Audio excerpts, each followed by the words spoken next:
try our pull again here. See what happens. So we changed our spark timing. The fuel looked relatively dialed in. This is going to be a matter of just walking the timing up, keeping an eye on our knock level, seeing what kind of power we can get out of this on pump gas safely. So let's go ahead and try this real quick. Going to go up and initiate our data log here. All right, so we're logging. Let's go ahead and do the pull.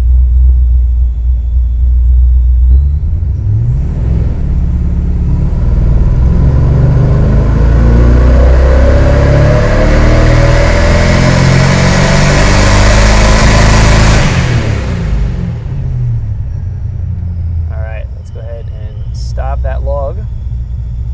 We shut it down here so I can talk a little bit easier.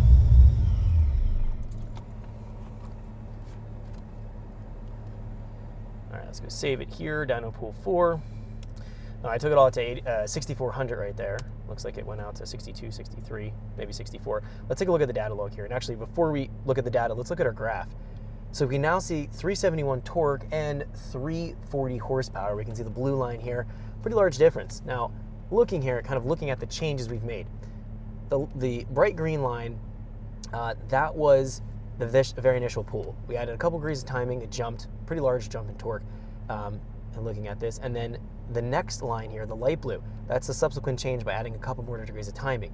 Now notice here in the mid-range, didn't have a massive jump in torque. We can probably bump up the torque, the timing a little bit here in the mid-range, again at that peak torque level. But looking here up top, on the very high engine speeds, we see that it is jumping pretty large jumps in power. So we're going to continue with definitely adding it up top here above 5,000 or so. We can definitely probably pick up that power a decent amount. But down low here, we might have to be mindful of how much timing we're adding in. So we'll kind of experiment with this a little bit. Let's review our data log and see what we have here for the data. So I'm going to go back into our log file, into our data log software, I should say here, into the dyno pool 4. And let's review. So looking at this, the knock level still looks relatively quiet. The timing right now, we're looking at our spark timing, is only 9 degrees. I was saying before, I would estimate if we were at 20 pounds of boost, we'd probably be at about 12 degrees of timing or so, maybe 14 at most. Right now, we're seeing about 204 kPa. Let's see what the boost went to. 193. Now, one thing I want to point out here, it's a little bit difficult to see. Let me change the background color here so we can just highlight this. I want to show that it had actually a little bit of belt slip at the high engine speeds, which is going to be kind of common on these supercharged setups, on these centrifugal setups on the LS engine. So we're going to go to graph background. Let's just do silver here so we can see this a little bit easier. Now looking at this, this is the blue. The blue is boost. So we can see here, it's going up. It peaks here right around 203 kPa. And then here at the very high engine speeds, it drops to about 190 kPa. That's indicating that we have belt slip.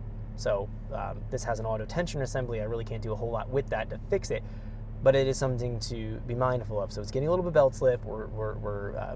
If we had a tensioner that we could actually manually tension, we could probably correct that. Boost might pick up another maybe 2 pounds here as we rev it up a little bit higher, but so far so good. Let's look at our closed loop compensation here. So starting off, closed loop comp. We're seeing it's about 5%, beginning of the run, 1%, -4, -1, 4, 0.